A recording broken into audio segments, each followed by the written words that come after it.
இப்படி இந்திரன் படக்கூடிய அவதியை பார்த்த உடனேயே பரமசிவனுக்கு மனசு இறங்கி போகிறது.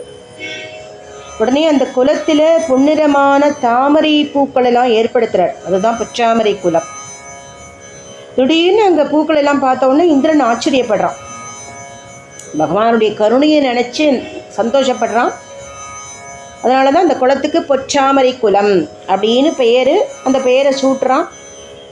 அந்த தாமரை மலர்கள்லாம் பறித்து சிவபெருமானுக்கு அர்ச்சனை பண்ணுறான். இதுக்குள்ளே தேவலோகத்திலேருந்து பூஜை சாமான்குள்ள தேவர்கள்லாம் வந்துடுறான்.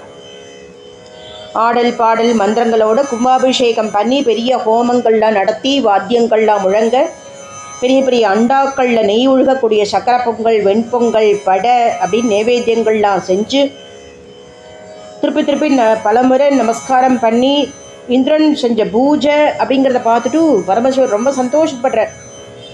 இந்திரனுக்கு காட்சி கொடுக்குறார். இந்திரனும் பலமுறை அவருடைய பாதங்களில் விழுந்து நமஸ்காரம் பண்ணுறான். உடனே பகவான் கேட்குறார், உனக்கு என்னப்பா வேணும், வரம் கேளு அப்படிங்கிறார். பகவானே, நான் தொடர்ந்து வந்த பிரம்மகத்தி தோஷம் நீங்கிறதே பெரிய வரம்.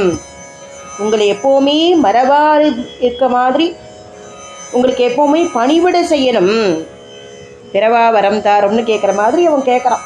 அது போதும் அப்படின்னு சொல்கிறான் இந்திரன்.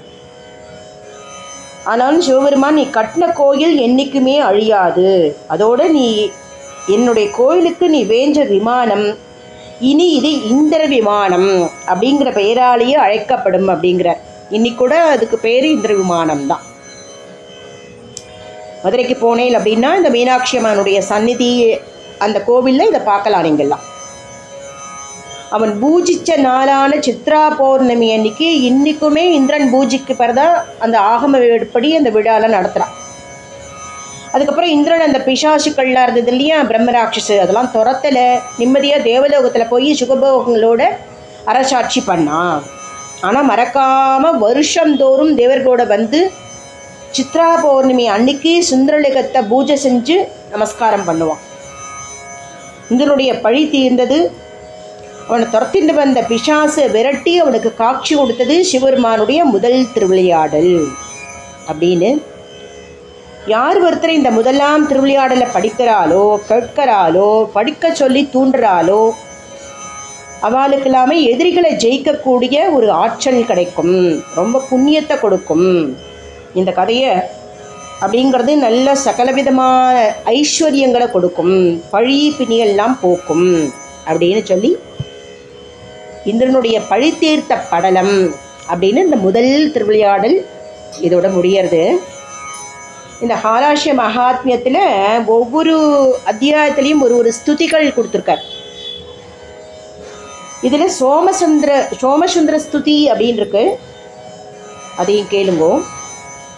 இந்திரக ஏகம் பிரம்ம த்விதீயஞ்ச பரிபூர்ணம் பராத்பரம் இது யோகீயதே வேதைஸ்தம் வந்தே சோமசுந்தரம் ஞாத்ரோ ஞானே ஜ்ஞேயரூபம் விஸ்வம் வியாப்ய வியவஸ்திதம் ஸ்வயம் சர்வை அதிருஷ்யோ யஸ்தம் வந்தே சோமசுந்தரம் அஸ்வமேதாதி யஜ்ஞை ச யஸ் சமாராத்யதே த்விஜைः ததாதி ச பலம் தேஷாம் தம் வந்தே சோமசுந்தரம் யம் விதித்வா புதா சர்வே கர்ப்பமந்த விவர்ஜிதாः லபந்தே பரமாம் முக்திம் தம் வந்தே சோமசுந்தரம் தேவதேவம் யமாராத்ய மிருகண்டூதனயோ முனிகி நித்யத்வம் அகமத் சத்யஸ்தம் வந்தே சோமசுந்தரம் நிஜநேத்ராம்புஜ கிருதபூஜ்யா பரிதோஷ்யம்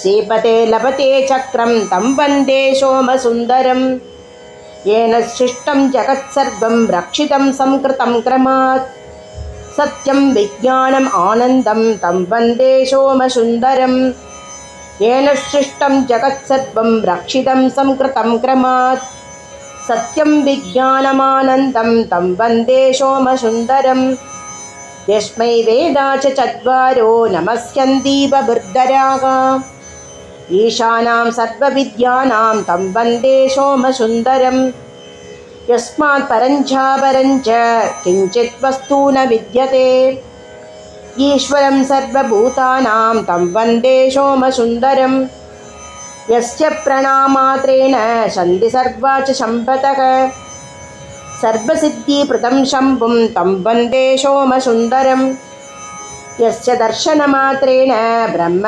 மஹத்யாதிபாதகம் அவசியம் நஷ்யதி சிப்ரம் தம் வந்தே சோமசுந்தரம் உத்தமாகஞ்ச சரணம் விதினா விஷ்ணுநாபி ச ந திருஷ்யதே யஸ்ய யத்னா தம் வந்தே சோமசுந்தரம்.